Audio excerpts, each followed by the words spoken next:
तुकाराम मुंढे जे FDA चे आयुक्त आहेत यांनी जे गेल्या काही काळामध्ये निर्णय घेतलेले होते, हे निर्णय अनेकांनी त्याचं स्वागत केलेलं होतं. मात्र त्यांचा एक जो निर्णय आहे तो मात्र सध्या वादात अडकू शकतो अशी शक्यता निर्माण झाली.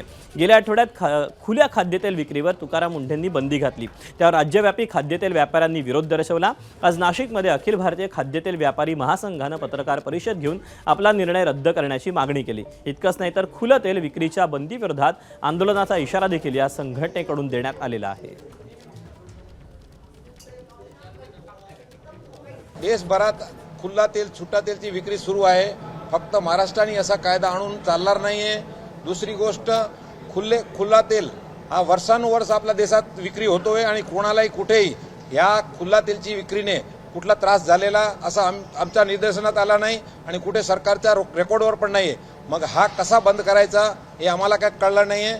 म्हणून आज आम्ही ही बैठक घेतलेली आहे आणि बैठक घेऊन आज आमचा निर्णय असा आहे की एक तर हा जो कायदा आहे ते केंद्राचा आहे आणि महाराष्ट्र शासनाने हे जे ऑर्डर लावला आहे तो आमच्या दृष्टीने तो चुकीचा आहे. म्हणून आम्ही न्यायालयात जाणार आणि आवश्यकता पडली तर केंद्रापासून हा कायदा बदली करून आणण्याचा आम्ही प्रयत्न करणार.